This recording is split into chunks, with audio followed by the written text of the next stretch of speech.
Yo, what's up guys? Welcome to another video. I'm the Cardian Philosopher, and today we have my deck profile of Virtual Worlds. I played in Extravaganza as well, Giant card, and the main event in the Giant card I became 5th, so that was not close enough for the top. And in the main event I did become 7th, so that was more than good enough. Would like to have done better, but sometimes you don't get the hands needed with this deck, and if Virtual World breaks, it really breaks. So yeah, let's get into it. I'll give somewhat of a tournament report afterwards. So I played 3 Lulu, that's standard, 3 GG, standard, Nyan Nyan, not standard, but definitely something you should do, especially since I don't have the new support. I don't have any of the new support cards, guys, so be prepared for that. 3 Lau Lau, 3 GG, oh sorry, Lily, and that's it for the Virtual World monsters. All pretty standard, right? 3 Ash Blossoms. I think it was the best hand trap for this format is something generic to just play in your main deck against something like Eldlig. You can make them stop playing in your turn at least if you can just take out the trap. And even against something like Drytron, I was able to stop their turn with this by just having an Ash, because their hand was not that good, and that's just what it is for. Like, good hands play through many hand traps sometimes, but a lot of bad hands all die to an Ash. So definitely going for it. Even the mirror can sometimes be stopped with just an Ash. And I also played 3 Gamma.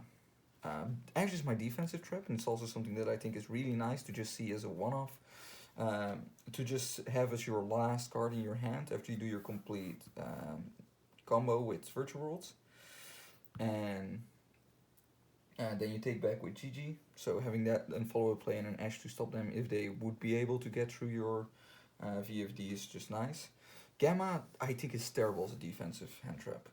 So this is also why I usually never play it, because I just think it's really bad to just not be able to have monsters you control, and the fact that the second and third one are dead cards as soon as you've resolved the first one in an opponent's turn. So I think that's all really bad. But this deck is really good at being able to use it in your own turn, because usually you can start off your turn with the Desires, which is technically not the optimal play always, but it does bait out the Ash or the Droll, and then you can just use Gamma on it. And even after turn 1, it's live a lot of the time if you're coming back, because then you do you can do Senshin in your graveyard, and they Skull Mice or DD Crow that, and you can chain with Gamma. And in a lot of other cases as well, you're just able to use it again. So in this deck, I think it's great, and of course the driver, it's a break, but you have to play it and you always open it. 3 Kinglong, standard. This is a... I have no explanation for this, really. Well, I do, but I played 2 Kowloons. One of the best cards in the deck, I only played 2 of. Why? Well, the reason is actually really simple. I didn't have a third one. I borrowed this core from a friend of mine, shout out to Joris from Langenberg, teammate, best guy. And apparently he only had 2. And I forgot, apparently. So that was awkward. How did I become 7th place with this? Don't ask me. 3 Pot of Desires. That seems pretty standard. I don't have the new pot either. Like, I have nothing of the new set, so it wasn't even an option. But even if I did have the option to play the new pot, I would probably still play Desires. I think over time we'll switch back to Desires. People want to try the new one, I think.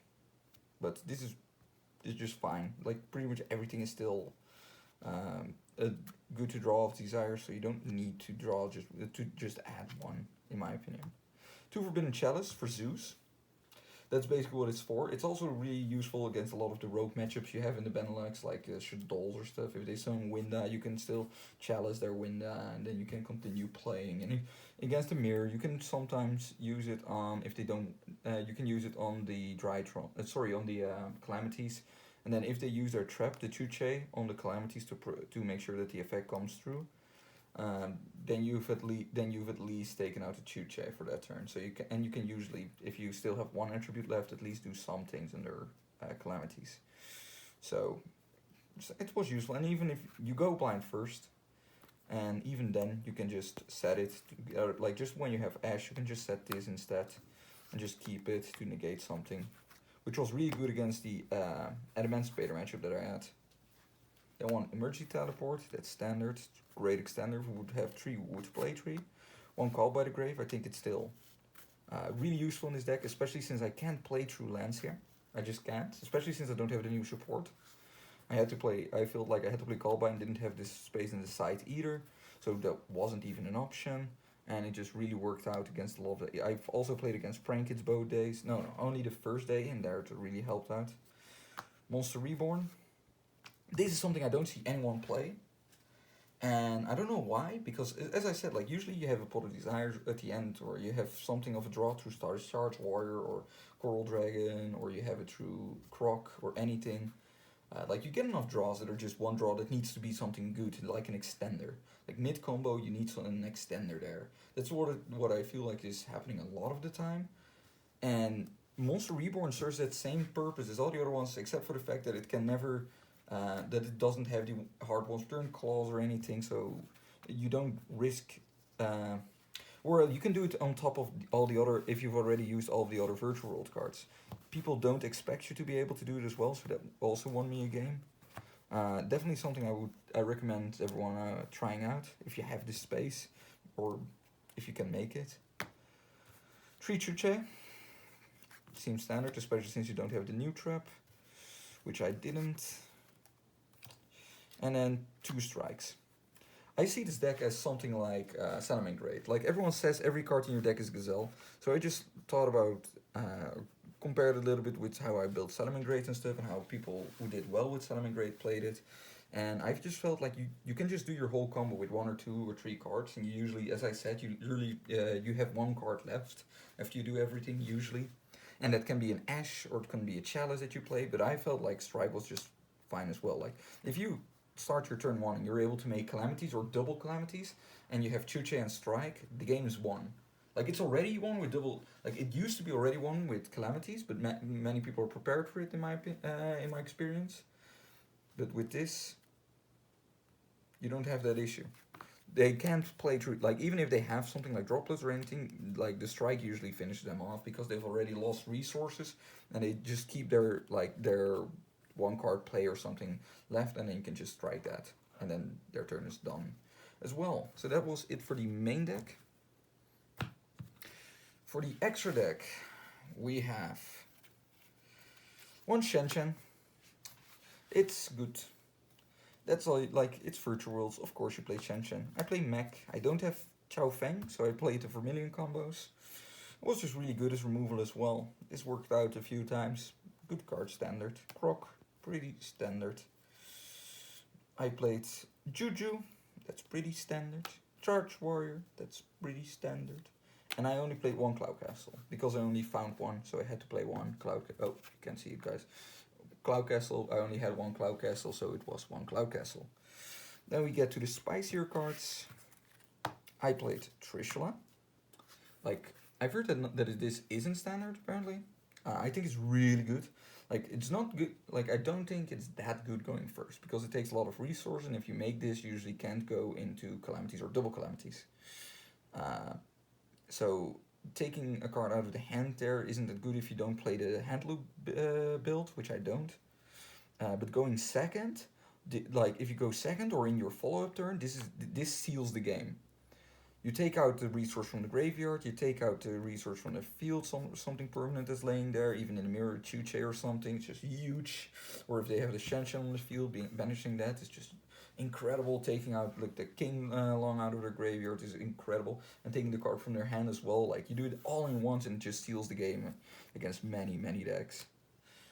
Even when you go second, if you're able to do this, you just finish it there. If it resolves at least, but yeah, that's something you can say about any card, right? Then, Carry On Gendrax, my biggest spice. I haven't seen anyone play this. I'm not into any virtual world groups or anything, so I have no idea if this idea was found already. But guys, what do you think about this card? This was great in my experience. I played this against Sue Eldritch. I played this against many other matchups. If you don't know what it does, it requires 2 or more tuners and one non-tuner. That's what it needs. So you make this with usually, like you do Lulu on something That's not a monster. Then you search. What is it? You search GG and you dump King Long, and then you do King Long and you search and discard the Nyan Nyan. If you have the Nyan in your hand already, you can search something else, which is even better. But like, let's just assume that you only have Lulu plus the trap, or the Lulu, yeah, the Lulu and the trap. And you just do this, and then use the GG. Send it something else. Send a trap if you target it or whatever. It doesn't really matter. Then you summon Yan Yan of it, and then whoop, 2 tuners, non-tuner. There you go. And then you still have Lau Lau and Kir and left. So, and you still have your normal summon left. So that's definitely a play that I think most people should consider because it's just amazing. And you even chain block it because you use Nyan Nyan. So chaining 1, Quanron Dex, chaining 2, Nyan Nyan. Nyan Nyan targets something, can target something banished, and this banishes 3 cards. Because it banishes one material, it banishes one monster your opponents control or in their graveyard for every material that you used for it. So 3 is always the case, so you are able to banish 3 cards, which is just like Trishula is just insane. Especially if you play against something like Eldlik Zoo or something, you're able to, if the Dryadent was already baited out or something, you can banish their Dryadent, you can banish their Golden Lord in their graveyard, and you can banish something else. There's just many things you can just, against so many decks, just game breaking. Against Prankits as well. Like I felt like I heard from some people playing Virtual World that they had problems with Prankits, and this just makes it so much easier against Prankits. As well as if you use something like Dark Ruler No More or something, being able to make this and just immediately remove their whole field is also just incredible. And even if you can only make this, it also says that if it's destroyed by your opponent, you can special summon one of your or one banished monster, so even from them. So you can special something that you banish from them if you want, or you can banish the Nyan Nyan, so it's always live, because you use the Nyan Nyan always in this combo, or unless you did something weird, but usually you also always have a monster banished, and you're able to summon on something of this. So its floating effect is also always live, so yeah, it's just insane. And in these scenarios, usually you need to go into level 6 and then into level 9, and just, it felt awkward to me, especially since I didn't have that many level good 6s, because I didn't have a Coral Dragon. It just was just insane. Then for the Exceeds, I play one Yaya. I don't play Fortune Tune, because I felt like this is just better. It also can be destroyed by battle, just like Fortune Tune, but it has 5 room to attack more. It's a virtual world that I can still target, and it has 24 defense. You can make this turn 1 as well if your hand is underwhelming, and being able to just banish everything it battles with is just great in my opinion. Then one Fan, virtual world, amazing card, really offensive. Many people apparently, of my opponents, got fucked over by this. The floating effect on top of it is also just amazing. This on its own already helps you win against the Eldlik matchup. M7, this is pretty standard by now. You just take back your shit that you need. One Gaia Dragon, because for piercing in some cases, but usually just for Zeus. 2 Calamities, standard, and 1 Zeus to put over these. So over the Yaya or the Fan or the M7, whatever you need. Or Calamities that remains on the field. So. And then the last cards, this side deck. I played 2 Lancia, because this is a turn stopper against many decks in the format right now. That against dinos that don't play Lost World or don't see Lost World, this just ends their turn. Against the Mirror, it just helps you win the game. Against Eldlik, this increases the matchup by a lot. Like, all these decks are just great. However, why don't I play 3? Well, the reason is I play in the Benelux. And something you need to know with the Benelux is that it's a rogue city. So I had to take in account the fact that I would possibly play against Paleozoic, or I would play against Phantom Knights, or I had to play against Prankits. And you can't just, like in other countries, just go out of like, I will mostly play Virtual World and Drytron. No, you have to keep in account all of the rogue matchups. So I had to have a really diverse side deck for that. So I played 2 Lancia. I played 2 Nibiru. Nibiru against combo decks like PK or PKBA or something roguish. You can just, usually they end on really good boards, but they can't play around to Nibiru, so you play Nibiru. 2 Godarla for the bird up matchup, or if you had to go against Drytron and they play the Megalith combo, you're able to take out whatever is a bigger problem to you at that time. 1 Pancratops, it's good against backrow decks, it's good against combo decks. If I didn't know what my opponent played, because that's something you have to keep in mind as well, like a lot of the times, they just scoop against you as soon as you go to Calamities, because they can't out it with their main deck, and you don't know what they're playing. So because of that, I played 1 Pancratops and 1 Duster, and I just sided out the strikes and sided these in against any matchup. 2 Dark Ruler No Mores, it was for Drytron, however, in retrospect, I should have played 2 Drolls. Then I played 2 Evenly Match for all the backrow decks, Paleo for example. It's also good against Bird Up if they only want to end on the statue. And it's also good against Eldritch or Eldritch Zoo and all those kind of things, so incredible. 2 Dim Barrier for going first against many decks like Drytron or other things. I would side out the strikes if I didn't need them in that matchup. Like for example, if I go against there's some things that you rather play this, and it also stops the Zeus, because let's be fair, if you go first and your hand is underwhelming, and they get through that and are able to summon Zeus, you're not coming back from a Zeus if they are able to summon it. So if they go into an Exceed and they go into the battle phase, like if they go for little Foco or something, you activate this, say Exceed in the battle phase, or at the end of the battle phase, and then you're no longer able to summon Zeus, and you're safe for another turn. It just saves you so much. In those matchups, just, yeah. Against Drytron, you can also just call Ritual if you need it, and against Mirror, you just call Synchro. You just call whatever you want. It's really diverse. The fact that decks are really going back to Fusion, Synchro, Exceed, Ritual just really makes this card a lot better.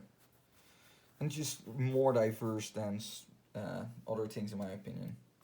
And then the last card is 1 Imperial Order, because the biggest counter against this deck is Droplet, and this negates Droplet, so fair enough, right?